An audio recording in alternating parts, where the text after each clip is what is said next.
All right, ladies and gentlemen, welcome to the Headphone panel. This is our third year of having the panel. We hope to have another one next year. It may change a little bit though. What I heard from people, the rumors are, instead of just headphones, it may be personal audio. So to open up a little bit more to desktop audio, computer audio, that kind of stuff, as well as the portable units and whatnot. Okay, my name is Jim Sorensen, and I'm just here to turn on the water faucet and turn it off at the end. This is the show right here. These are the people you came to see. So I'm going to get out of the way. But welcome to the show. Hope you enjoy it. And I think we'll have Q&A at the end. Yeah, although Q&A, we'll try to do a lot more of it today. Okay. And I'm going to turn over to T.H.E since he's our moderator today. And I think he's going to take the show from here. Thank you, Jim. Hi, I'm T.H.E. I'm the editor-in-chief at InnerFidelity.com, which is a website associated with Stereophile magazine and their group of publications. And Inner Fidelity focuses on personal audio, headphones, headphone amplifiers, tabletop radios, boom boxes, all that kind of stuff. And to my right are a bunch of really interesting people, and I'll just let you guys go down the aisleway here. You can give yourselves a quick introduction so we know who's here. I'm George Cardis, and what am I? You're an aspiring headphone guru. That's right, I'm an aspiring headphone guru. Grandmaster. I've been around a few weeks. And I've been obsessing on this particular topic for about 4 years. And I guess I continue a tradition from a big circle of obsessives of sorts, perfectionists. It starts with the musicians and runs down the various channels to someone like me who's trying to get it to come out the other end. And that's about what I do. Awesome. How do you follow that up? I was going to say. I'm Michael Goodman. I noticed there's another one of me out there. I work for Sentence, a company that our motto is making audio personal. It is personal as far as we're concerned. And then what we do is we make portable amplifiers and DACs, specifically for driving different kinds of headphones, from in-ear to over-the-head headphones. The product that we have showing here at the show over at the Headphone Pavilion is called Hi-Fi Mate. It's a portable iDevice DAC for iPhone, iPod, iPad, and a headphone amplifier that can drive balanced headphones. We've been in the headphone amplifier game for at least 5 years now, and I am starting to learn what a headphone amplifier should be, so we might talk about that soon.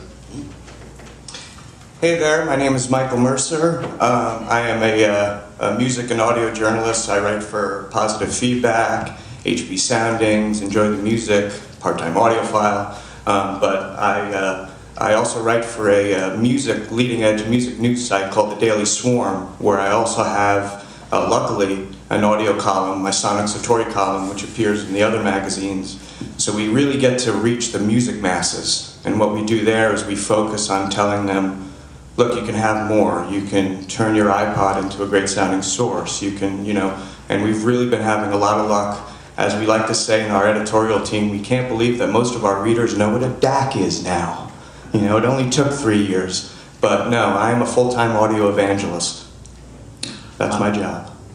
My name is Alex Rawson. I'm the CEO of Odyssey Headphones. Also a music fanatic, recording fanatic, and just headphones. So yesterday we had a talk that was titled the same. We're going to make it a little bit different today.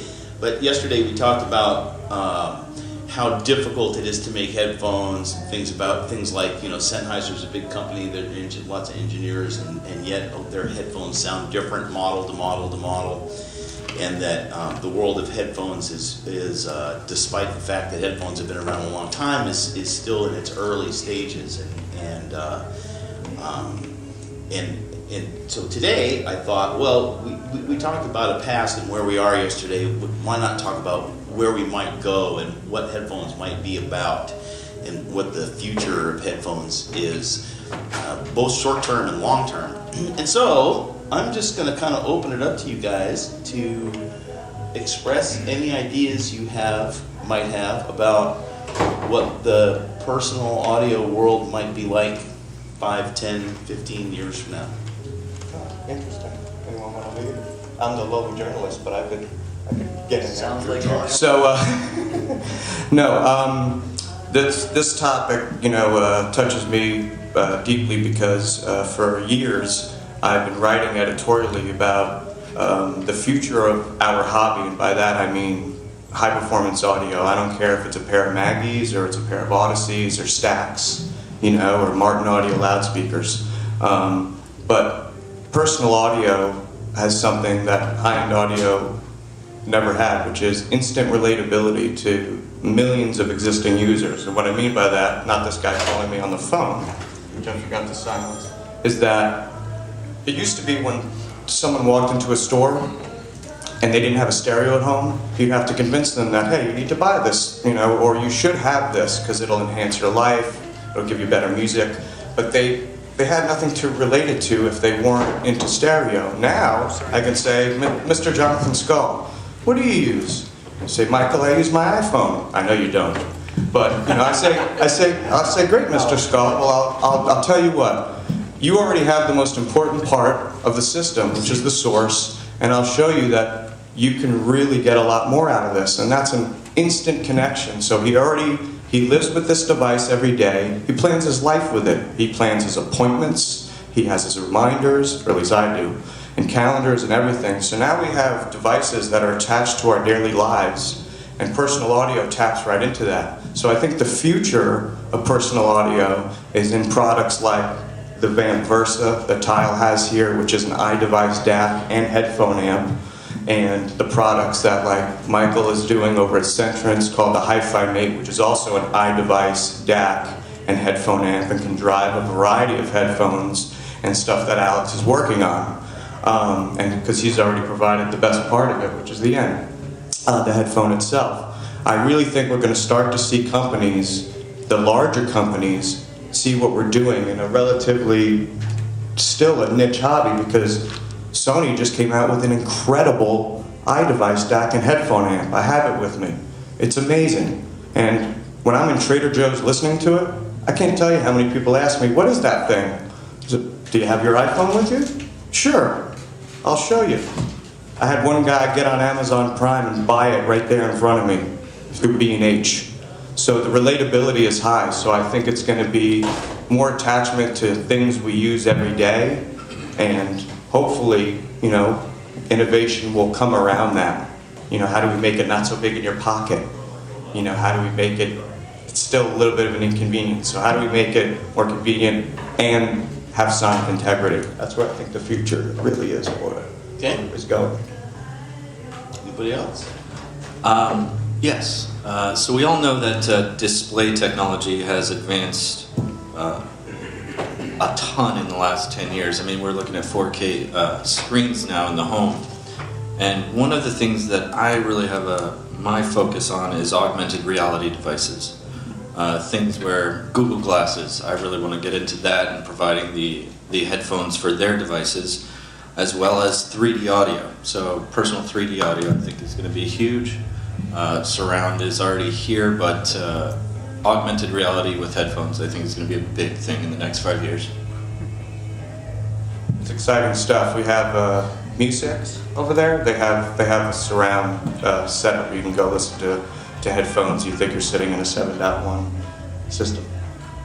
As a product manufacturer, electronics product manufacturer, our company, Centrance, is very carefully analyzing anything that comes out of Apple and other providers of small electronics.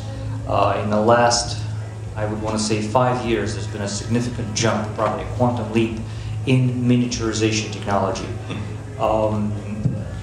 I used to be able to assemble all of the surface mount components on our PC boards by hand with possibly a looking glass, a loop. No longer possible. The components are so small that they have to be assembled by a robot, a machine at the factory.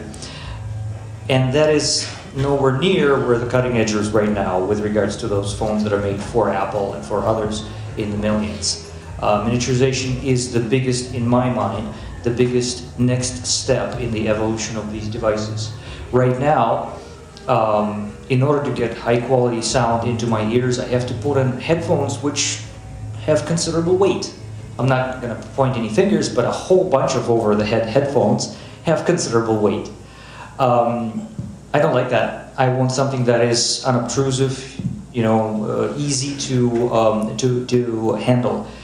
In-ear headphones, and I worked for a company that designed them for many years, never got into that. I understand how they work, I understand what's going on inside, but the feeling of having something inside me is just uncomfortable. I had to get used to that. Well, Right. fitted ones make a difference. Even Also, as a certain prof- someone up here is about to Yeah, introduce something. I know. Even as a performing musician, I was always uncomfortable with that. Oh, And then really?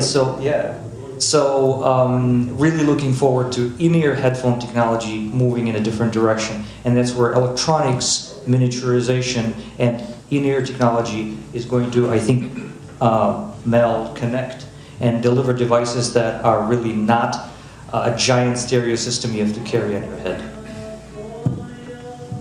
Mr. Cardis? Any That was a lead-in. future? Future? Oh, okay. Wait, future. I'll tell you why I'm here, and it had a lot to do with my future, the fact that I'm here. If not for this, I probably wouldn't be here. At least I wouldn't be sitting in this room on this panel talking about this.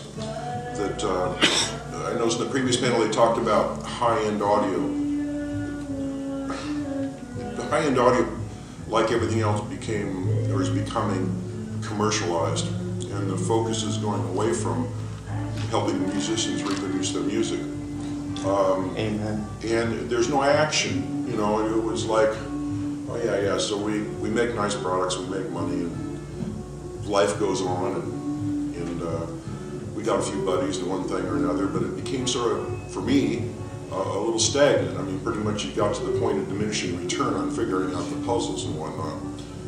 And I noticed that I went to a can jam, and God, it was just the enthusiasm, the passion of the people, and the fact that they had a new item. These things are new, they've been around forever, but because of the changes in magnets and materials and stuff, there's a whole new frontier opening up, and it's not all by big companies. I said, the little guy can get in, he can make a little amplifier, he can, make a set of headphones or whatever, and he can put his heart and soul into that thing as an individual effort.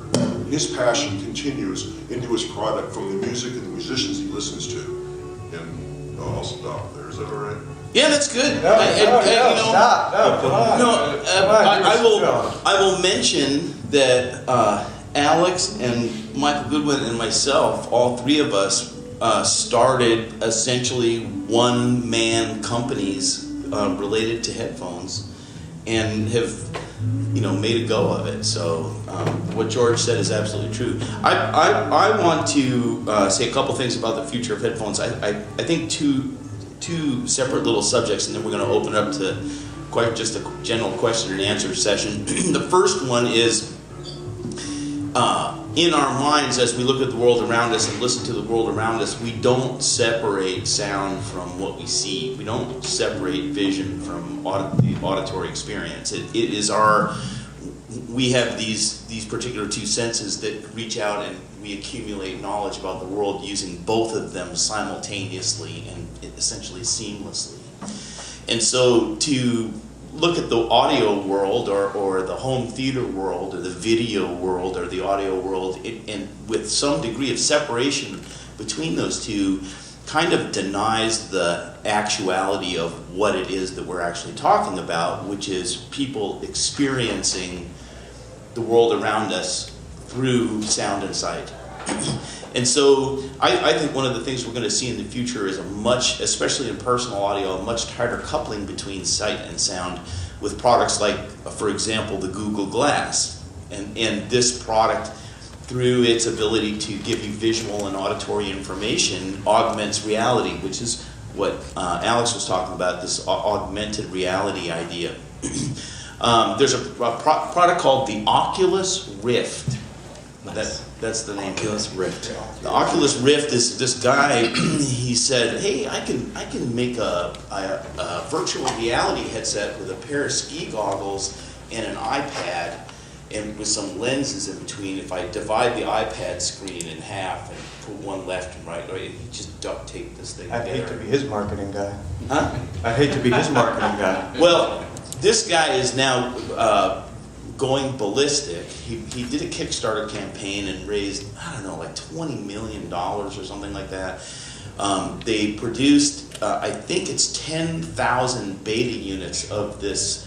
It looks like a pair of swim goggles, kind of, but you know, it's blacked off, and there's $20 basically million? a tablet. Really? Yeah, it's I haven't seen huge. it. I'll have to check it out. Oculus That's a Rift. record number. Well, it may not be 20 million, but I think mean, it yeah. was. We'll see later. Yeah, it's It doesn't huge, matter. though. But that's huge. He's shipping 10,000 beta units to developers, game developers. And basically you can wear these things and there's an auditory component of it, and you're in another world when you're sitting there. So I think that's one thing is virtual reality is going to be upon us, and the bringing back together again of audio and video and in personal experiences. Okay, the other one that I don't think it happened in high-end audio at all. But in high-end audio and in headphone audio, there's fairly strong DIY component. People who build their own headphone amplifiers and modify headphones. And in the speaker world, in the high-end audio world, the universe started out like that, but there's less of it now than there used to be. But anyway, in the software world, they had these open source movements, and really Kickstarter and crowdsourcing, and there's beginning to be more and more of these egalitarian-like activities where people are getting together doing stuff. And I think that a headphone is a simple enough product where there could be an open source headphone, where the community gets together and works on a headphone, and then they use a MakerBot. Michael's product was just made that way. He Which- crowdsourced the hi-fi made. Yeah. About to come. So the idea is, but this is a straight up open source headphone where the community modifies the design, print them out on a MakerBot. You have some standardized driver that you use to put it together. So I think one of the things that we'll see in the future is open source DIY headphones. All right. Before we open it up, you mind if I say something? Yes. Because I think the one thing we've been missing here on this panel, which is very important, I just want to express this as, at 38, I'm not really the young guy anymore, but I've been a young guy in an old man's industry for quite a long time, that being high-end audio and the music industry. Yeah, I really set myself up for some good employment, stable employment there, right? But no, I think what we're missing is that there's a whole generation of people out there that simply cannot relate to big speakers in a room. You know, I've had friends, so many friends come over to my house that work at record labels, especially the one I used to work for, and I want to blow them away with my reference system. Come hear my system. I know you're into James Blake, or I know you're into Eskimo. They sit in my room, and they are kind of blown away, and then they look at me, thanks, man, and they say, what about these great headphones you've been talking about nonstop? I was like, oh yeah, I got them in my office. You want to hear those? Sure. Take them in there. I can't get them off. Because to them, they've grown up in this world, and what that headphone does is something completely different. So what they often tell me is, it's not a headphone experience at all. It's totally new to them. And the truth is, what the most important thing that they said to me, and my friend Jen Case, who works at Beatport, told me, which is the iTunes of dance music, by the way, that crowd is really into headphones because they're DJs. She said, Michael, I don't like sitting in a room listening to speakers unless I'm in a club, because to be honest, I don't have the kind of money you have. I don't get the same slam you get. I don't get as engrossed as you get in that room. I said, when I'm listening to these headphones, I'm in it. So it's really about ultimately connecting to the music, right? Because what we've been saying in high-end audio for years is it's all about the music. Well, I've often been saying, put your money where your mouth is. You know, what drives what? And the truth is that you've already got billions of people that relate music directly to a device in their pocket and these little white earbuds. They've invaded popular culture, not just audio culture, not just people reading Mix, not just people reading Taz or Stereophile, people reading Wired, okay? people going on Boing Boing and TechCrunch and technology sites.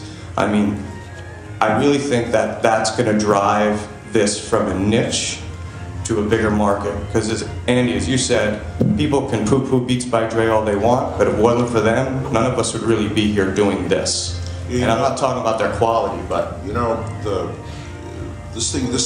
all this stuff tends to get cerebral, and the more we talk about it, the more cerebral it gets, and everything is being sold on presentation of how it measures or how it looks or how it works in the room. And these things are real simple, all right, and they allow access to you emotionally. It's hard to screw one up so bad that it becomes a clinical, dry, analytical thing that you can't get out of your ear fast enough.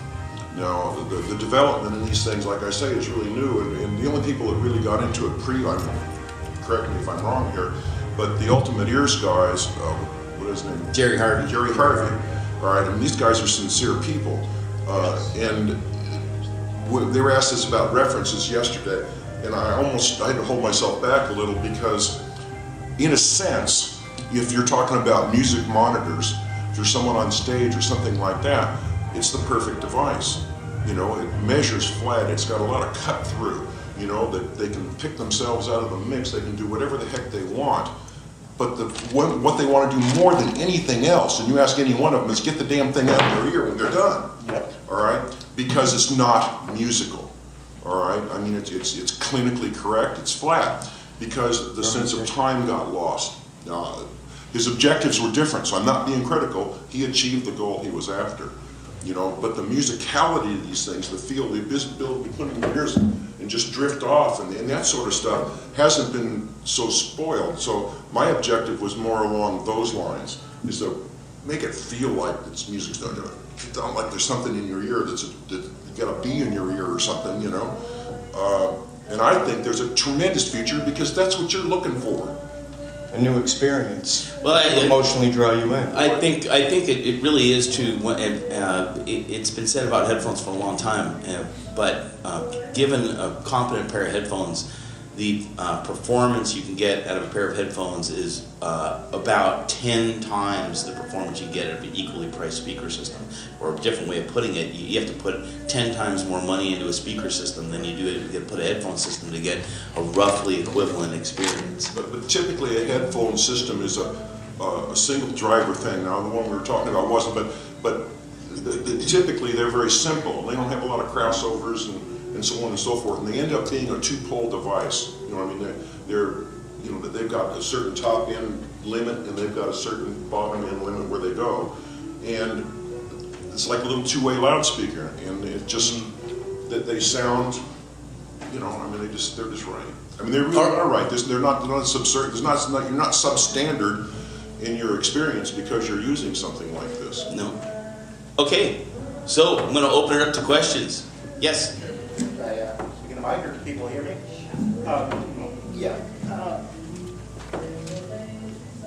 I wanted to get the panel's thoughts on crossfeed circuits. I've been a hardcore headphone listener for about 20 years, and the first products I bought were from Headroom, and those products then still have a circuit.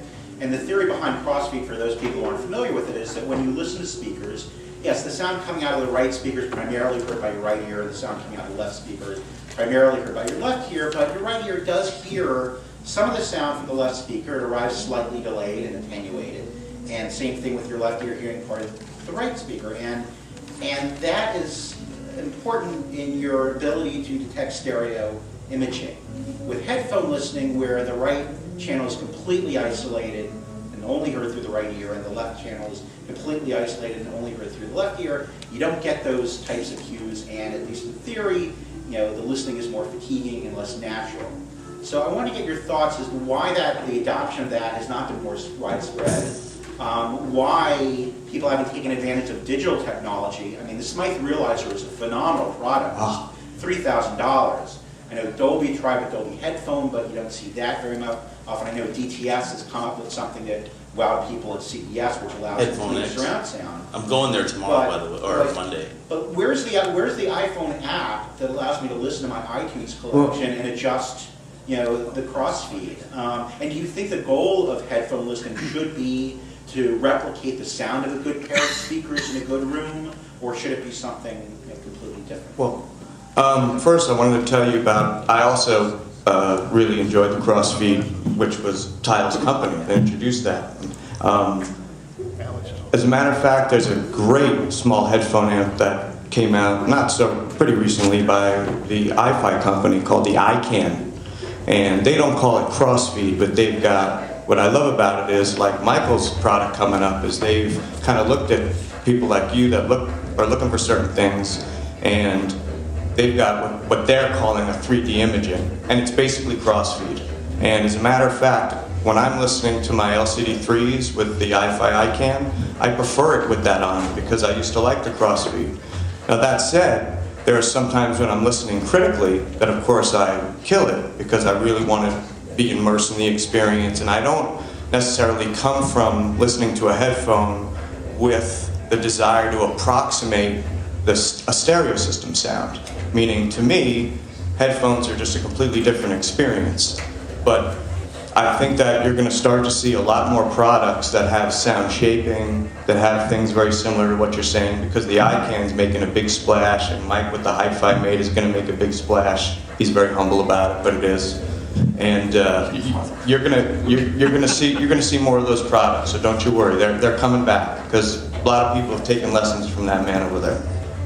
Quick note, awesome, just to follow up on that, there are two criteria I think that need to be taken into consideration when thinking and talking about crossfeeds. First of all, what your left ear hears is not just a little bit of what the right ear hears. It's actually a completely different picture because of all of the reflections that sound waves take traveling through the room and entering the ear. So if you just simply take a little bit of this signal and mixing it to this signal, right, left ear mixing it to the right and vice versa, it's not going to be actually what's happening to your ears. So the system needs to be a little bit more complex to create the real cue that your brain will then say, okay, now it's much more realistic for me. That's why I'm saying that a simple crossfeed circuit is effective, but not as effective as it could be. So you need a digital signal processing chip with some software on it that does a little bit more processing than that. And then the second question you asked was with relationship to, what was the second question? Well, I think he asked, you were talking about a headphones, should be. Yeah, I mean, you said the goal maybe of a approximate- and give you the same experience as to the replicate the experience. Yeah. Exactly, and that I think is a very valid question to ask. We spent some time on the panel yesterday discussing that, and we came to the conclusion that you could look at headphones as a vehicle to approximate your experience of listening to speakers, but then you can also look at headphones as something completely different, where your speakers are actually a limiting factor in the sound traveling from the mind of the musician to your mind. Speakers are just a very imperfect medium to transfer that energy over to you. So maybe headphones shouldn't be approximating the speakers. I'm going to disagree with you completely on that. And the reason why I'm going to disagree with you completely on that is because music, two-channel music is recorded to be played on speakers. Well, actually, more and more Unless they're recorded. more and more albums are actually being recorded to play on headphones. Hold on. Alex, what was that? I think more and more, I'm finding a lot of engineers are mixing on headphones. Yeah. So it all depends on the translation from the source. All right, but I'm going to go back to... Real quickly, as a mixing engineer in my past life, you have to, I'll let you say that in a second. What you do in a mixing studio, right, is you constantly flip through several different speakers, giant in-wall speakers, tiny little speakers located on the top of the console to approximate the experience in the car, which is a different experience. Oratones. Awful tones, yeah. Who is your customer when you're mixing a record? Is it the guy that invested $100,000 into his system? A guy that invested $200 into his system? What is the right channel, right? So that's my question. I don't think there's a one way to look at this. There is no one way, but I gotta say I was very surprised I took a big chance. I sent a pair of Alex's headphones because I believed in them so much to Grammy Award-winning producer Frank Filippetti. And for people that don't know who Frank Filippetti is, if you've heard of Barbara Streisand, Judy Collins, the band Korn, I can go on and on. You know, Journey. I knew that Frank and I have known each other for years since Atlantic, and he always told me he hated headphones. Because over the years, working in the audio business after the music industry, I would send him stuff. Like I sent him the Centron stuff, and he would love it. And when I worked at T.H.E, I'd send it to him. And I called him, I said, Frank, you gotta hear these headphones. Mike, I'm not interested. And I said, you've always trusted me, right? Yeah, of course. Just let me send them to you. If you hate them, it's fine. Send them back. So about a week rolls by, and I'm telling Alex I haven't heard anything back, and he calls me, and this was his quote that I've been given permission to share. To call Odyssey the best headphone on the planet is to do a disservice to it, because it is not a headphone at all. It's a head speaker, and it has given me a new frame of reference. And what he said is this, to your point, and this coming from an engineer who Arif Martin admired and Ahmed Erdogan admired, he said, because the truth is, the battle in the control room has always been the reflections. So with the Odysseys, you don't deal with that. He's like, I don't deal with first, second wave. It's as pure as it can get, coming from the control room feed to the patch bay to the board. Because what people don't realize, the only reason that studio monitors came to be was they didn't have a great alternative. And Alex now has Grammy Award-winning producers producing and mixing, tracking, and sometimes even mastering their albums on his headphones. Okay, so the paradigm's changing.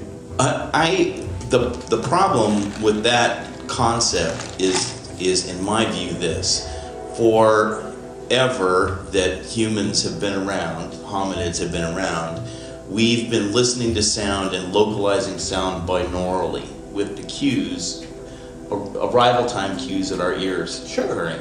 And with headphones, that doesn't happen unless you put it in the signal somehow.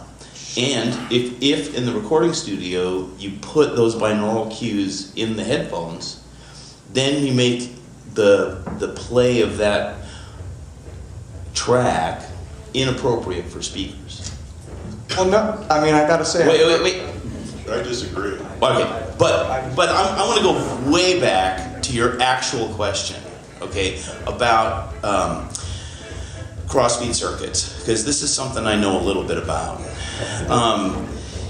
The problem with crossfeed circuits is that your brain is incredible in its finesse. So your brain does amazing things.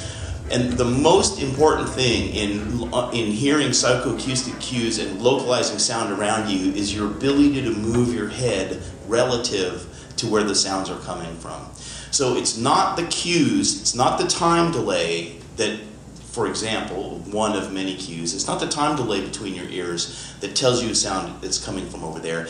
It's the change in the time delay as you move your head that tells you. So it's the change that you hear. You've all seen those optical illusion things where you stare at something for a long time and things disappear. Well, the same thing happens acoustically. If you don't move your head, your ability to understand where things are coming from disappears. Hang on. So, in order to make a really convincing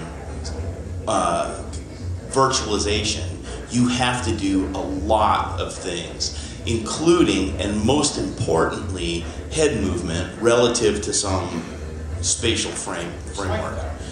Smythe does, but Smythe also, they measure your ears in a particular room with speakers. And then, so the real question is, can you abstract that away from speakers in a particular room? So here's the quandary. If a headroom crossfeed circuit is a two-stage active phase delay filter, it's pennies, okay?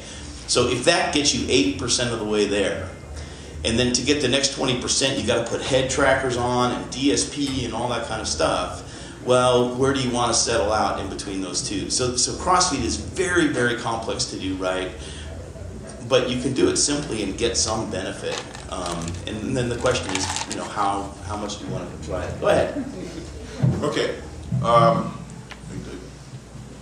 Been my hobby for a few years. this recording thing and back and forth. And I've done a lot of binaural recording. And that's how Ben you put. Harper. Yes, sir. Ben Harper was binaural, and nobody knows that they all played it on their stereo, and they love it.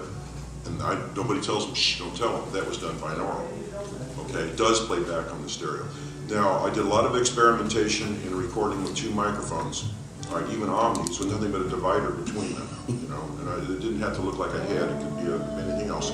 All right, and I discovered that for headphones about 6-8 inches right in, there's a hot spot, you can hear it. All right, and you take the 2 microphones in your hand and go like that, or you can have a couple of cross cardioids like this or whatever, and you'll just hit a certain little sweet spot, and it starts imaging. Yeah. It goes off, all right, because all the spatial cues are there. You can sort of do the same thing on a home stereo system, and it'll work at 13 inches, and if you look at the math on it, that comes out to 8 inches when you extrapolate it into a equilateral triangle, or at 6 feet, which is about the distance between 2 speakers, and it kind of does it in 2 different ways. But anyway, there's a device out there. Most recordings today are done with a really interesting device. I mean, there's tens of thousands of them out there called a Zoom. Now, you know what a Zoom is?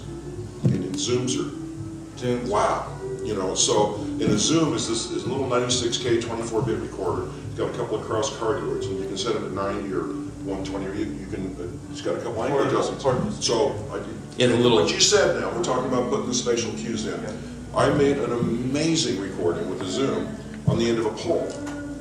And so that the musicians were playing in a little room, we're sitting in a tight room, and basically I've got a pair of these in my ears and a Zoom, and my focus is changing with the focus of the music. And you play back the recording, and you got it. Your brain somehow puts that together. So I say there's a huge potential out there for grassroots guys to produce some really cool real-time music using existing technology. I say it's already out there. Just wait to be discovered. Zoom. I'll just add on top of these comments, and then we'll take some more questions. That T.H.E Records is now recording with binaural head and 4 playback on speakers. Neumann has a KU 100. Yeah, for a long time, which is a binaural head, and they say that playing it back on speakers is fine. So it's intentionally designed. Binaural. No, not that I know. I don't think so. I think this is separated too much. Okay, by the way. so I just want to say a quick thing, because I felt like I shortchanged what I said before. So when Frank was talking about his experience with the headphone, what he said to me was, because he talked to me about not having to deal with reflections, and that made sense to me, having spent over a decade in the recording studio with the Reef Martin, recording everything from strings to guitar to vocals, you name it. I mean, I've been involved in the recording process from tracking to mixing to mastering to running the 1630 to the pressing plant. The truth is, what he was getting at is this: stereo is an illusion. So yes, we've all been walking around accustomed to all the room reflections and everything else. But when you're recording something, unlike what most audiophiles think, it's not a time capture device, nor is that recording meant to capture a space and time. Meaning, people try to get back to the original. You know, they try to get back to the original area. You know, and these producers always would tell me, because I was a young guy that came from the audiophile world and started working in the label industry, thought I was nuts.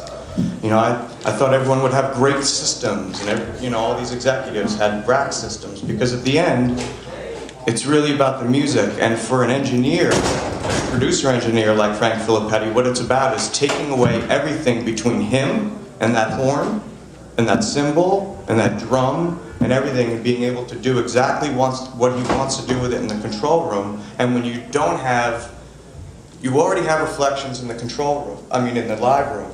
So having to deal with them in the control room also impedes your ability to do exactly what you want to do. So with headphones, when you kill those reflections, that's what I should have said to you. That's why he's found, and I'm not saying he's mixing everything. He said to tell me specifically he's using them to mix 30% of the time, which I think is a huge statement for him. I think headphones are a great tool for recording professionals, especially mastering engineers and stuff, where they need to hear each finest detail. I'm fond of saying that the high end of audio imaging is on speakers, and the high end of visceral palpability, the feeling of a sound is on speakers. But the high end of, and headphones will never come close to those two things on speakers. But the high end of audio resolution is on headphones, and speakers will never come close to the resolution you can get on headphones. You don't have a room in the way. So and audiophiles don't buy that. They go, oh, bullshit. When we say, oh, the high end of imaging is on speakers, oh yeah, absolutely not on headphones. And the high end of palpability is on speakers, not on headphones, obviously. But the high end of resolution, to the same extent, is on headphones and not on speakers. Go ahead. I was just going to say, it depends on price. For the same price, absolutely. But if you put a really very good set of expensive speakers against mid-price headphones, you get a good competition. I would say you can't. I mean, you can't get into. You have to. If you get into particulars, then you have to talk particulars. But I would argue that a pair of Etymotic ER4Ps, right, which is a $200 headphone, or something like that, will slay any unlimited amount of money speaker system in terms of resolution. Because you simply don't have anything between the driver and your eardrum. There is no room. It's a little. We'll talk later. But he's talking exactly the words he's saying. Yeah. You know, it's resolution. Resolution. You're not going to like it, but it will have a lot of resolution. I buy that. You know, Kyle, Yeah. the recording industry has always focused on where they believe most of their music is listened to. So years ago, I know, Mike, you're old at 38, but some of us are a little older. Herb Alford famously had a car in the back of the studio with a single Oratone cube in it. Because at that time, the delivery was in the car. People listened to the car, okay? Yeah. What the recording industry is screwed up right now is they haven't followed that pattern. More people listen through headphones than listen through speakers. That's A right. whole bunch of stuff is now And they're mastered still for mixing engineers for the for iPod. speakers. Yeah. So, where they missed they missed it twice in the last 10 years. First, fighting downloads. I mean, So- I was there when that happened. Yeah, so who's between the artist and us, Yeah. the record industry? And Thankfully now, though, By the mixing far, part, there's a lot of records for By far, the headphones. most music is right there. right there, Yeah, but- yeah, the venue that they should be doing right now is There- these Oh, headphones. It is actually happening now. It's People happening. are mixing now for the white earbuds that come with your iPhone, which Well, is quite a horrible experience. Well, here's the deal. I know Frank as well, and Frank said to me at AES the biggest problem was when he does his mixes now, he generally sends them to the artist to hear, and the artist is listening on those white earbuds.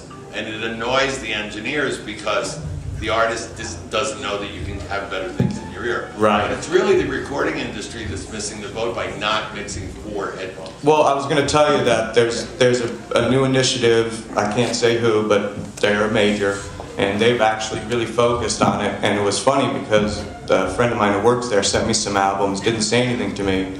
And I listened to them on my reference system, and I was like, oh, you know, the music's great. Doesn't sound great, but I love the music. And I brought them into my office, which is where I have my personal audio lab, as I call it. And I realized that all these records they sent to me were headphone records. Like, they were completely different experiences on headphones. I'm not saying one was better. I'm not saying that, look, I still love my reference system. Pardon my French, but it kicks ass. I love it. But when I used to come home with a new album, and this is true, I used to say, I can't wait to play this on the system. And a few weeks ago, I called him and told him, bro, I gotta give you the biggest compliment I ever could. He said, what's that? I said, I just got home with this new album. It was the Daft Punk before the release. And I said, I couldn't wait to listen to it on my headphone rig. It's a headphone record. And it was, I played it on that, and it was compressed.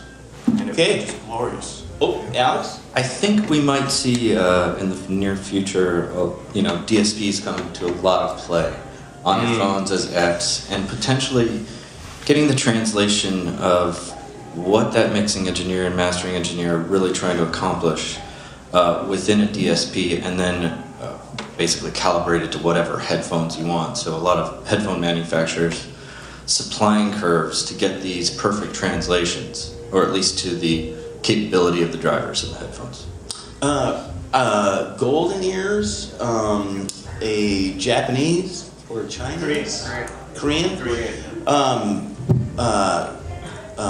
It's really a forum, but they also do headphone measurements and stuff like that. They created an app for a phone where they take all their headphone measurements and then they apply a compensation curve to the sound you're hearing to try to make the headphones sound flat. So, I mean, just another comment that as this is the device that people are more and more using to listen to music, it's a computer and has the capability of actually doing a lot of processing and doing things like, well, you can do your own EQ, but you can also get EQ curves from headphones and dial out their non-flatness or whatever. So, any other questions? Oh, no more questions? Really?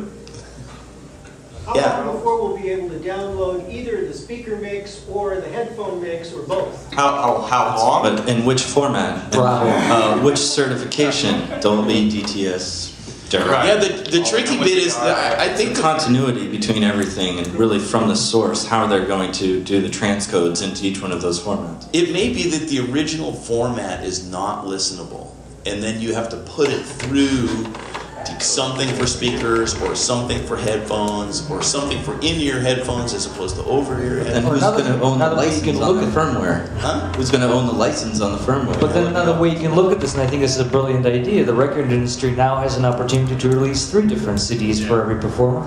And vinyl. CDs. Which, as you know, they It's okay. totally do. I'm never sending music on CDRs occasionally because he's in the 20th century, but it's all right. No, but- products are in the 21st century. Think about it. I mean, you can actually get 3 files for every song. That's awesome. One for the car, one for the big speaker system, one for the medium speaker Will you system. stop planning ideas? I think they should just sell the vinyl and they give you everything else. I just have so much money to spend on my music.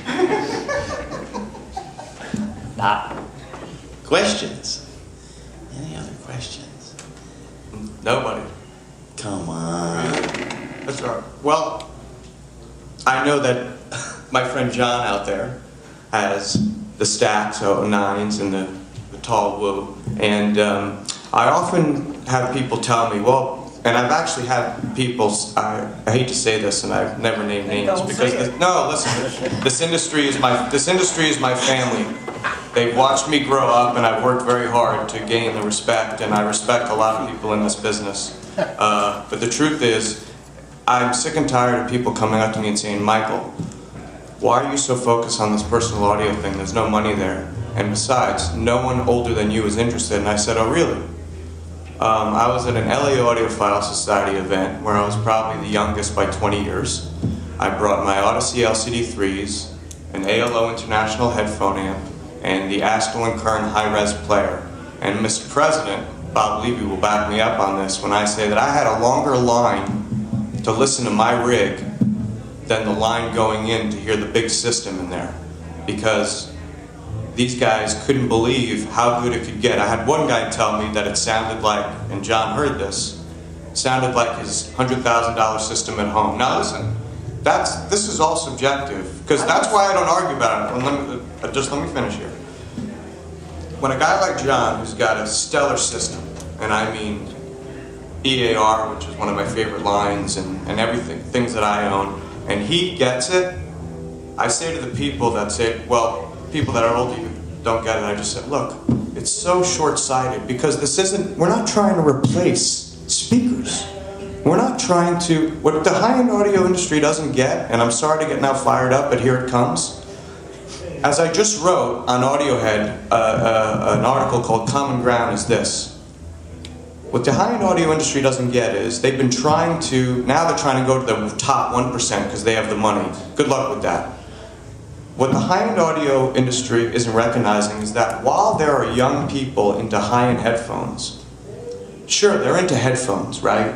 And sure, not all of them, or maybe a small majority of them, will turn into audiophiles. I mean, like in-room stuff.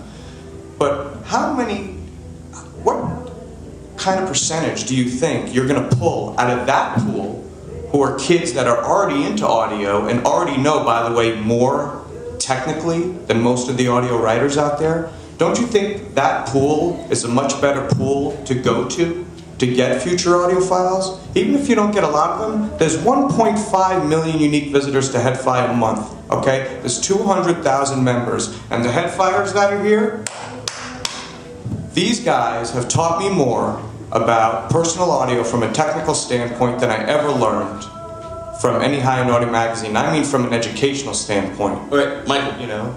How many Headfires are there, registered Headfire members in the room? You can put up your hand. I'll make the observation that the last session was the Meet the Editors session, and there were a lot more people in the room here than there were for that, and that has never been the case in the past. So this is the first time I've been to one of these shows where this room was kind of packed from the start. And we're dominated. I just want to say we're dominated by Headfighters. I want to say something real quick to Doug. Doug, why don't you come over to the Headphone Pavilion in the atrium and sit down and just listen. And we can continue the conversation there. Because there's so much opportunity. Dude, Listen to a bunch of headphones. He's just wrong about his Odyssey. So I just got. we have something. Can we say something here? There is a man in this room of whom we are all in his shadow. Oh, thanks. He has a question. Thank you. Yes, Mr. President deserves the mic. I don't have a question, but I want to put someone on the spot who is one of the world's greatest audiophiles. Thank you. And a brilliant writer. And I'd love to know his perspective on headphones and the future of headphone use. Jonathan Skull. I thought you were kidding. You're not kidding. Bob never kids. Stand up, Jonathan. Stand up. Stand up. Come on. This man's done more for this industry than many. Oh, stop. Well, I'm no longer a reviewer. You know, I'm a businessman. Oh, wait a minute. PR, press, marketing, stuff like this. Nevertheless, every time I fire up my system, my wife and I just fall over again at how great it is to be able to listen to this. We're all so spoiled, you know, at 3 in the morning, if we feel like to, in our jammies, dragging a bottle of, whiskey, we can listen to Mahler or Sonic Youth or whatever we want. We're spoiled. Now, what's the next level of spoilage is being able to take that experience anywhere. So, I spend all my time now, practically. I get up in the morning, coffee, keyboard, hey, it's midnight. You know, and I listen to headphones almost all day long. In fact, I listen to Sennheiser HD 600s. I listen to my client Vertex new headphones.